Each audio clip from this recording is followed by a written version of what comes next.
Hai semua, hari ini saya dan rakan-rakan akan menceritakan tentang apa itu drone dan juga syarat-syarat penggunaan drone. Drone merupakan kenderaan yang bergerak di udara tanpa membawa manusia di dalamnya atau di luar garis penglihatannya.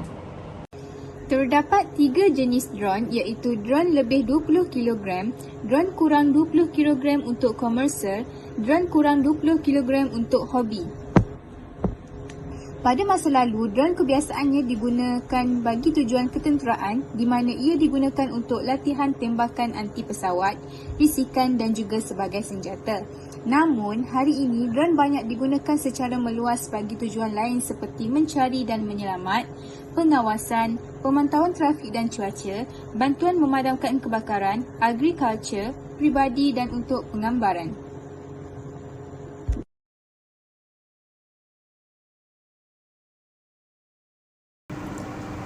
Baiklah, seterusnya kita akan melihat apa syarat-syarat penggunaan drone di Malaysia.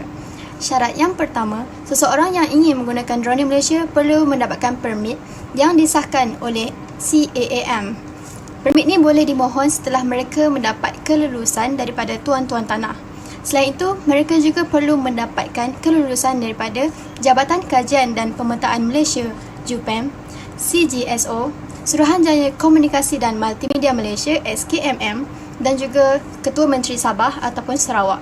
Seperti kebanyakan permit di Malaysia, bayaran yang dikenakan terhadap penggunaan drone bergantung kepada berat drone itu sendiri.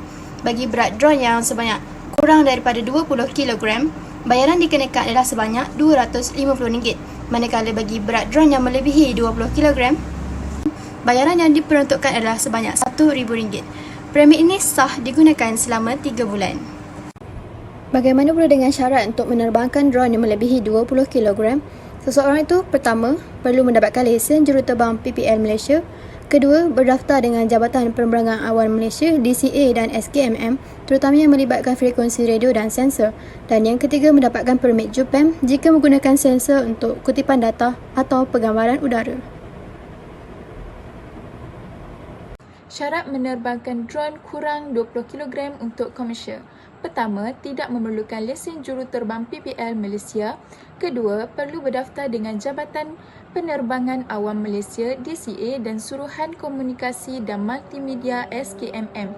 Ketiga, perlu permit dari Jabatan Ukur dan Pemetaan Malaysia JUPAM jika ada sensor digunakan untuk kutipan data atau penggambaran udara.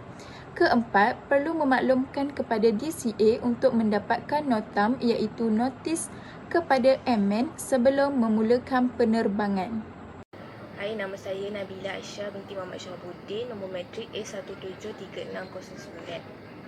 Berdasarkan Peraturan Penerbangan Awam 2016, Peraturan 140 hingga 144 dan Perkeliling Maklumat Aeronautik 04/2008, kebenaran perlu dipohon oleh sesiapa yang ingin terbangkan drone yang dilengkapi alat peninjau seperti kamera.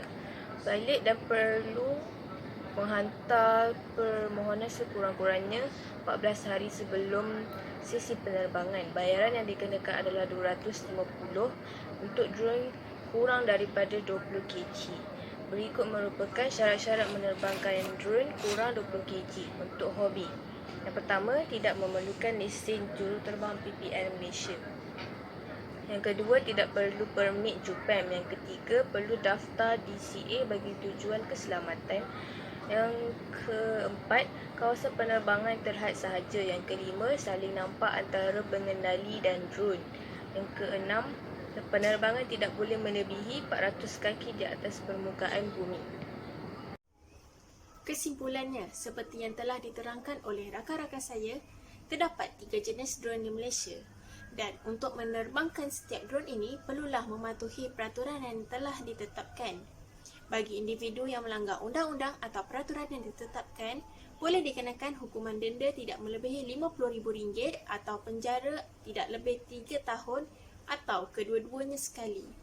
Manakala pertubuhan atau syarikat yang melakukan kesalahan di bawah peraturan ini, boleh didenda tidak melebihi RM100,000 jika sabit kesalahan. Baiklah, itu saja. Sekian, terima kasih.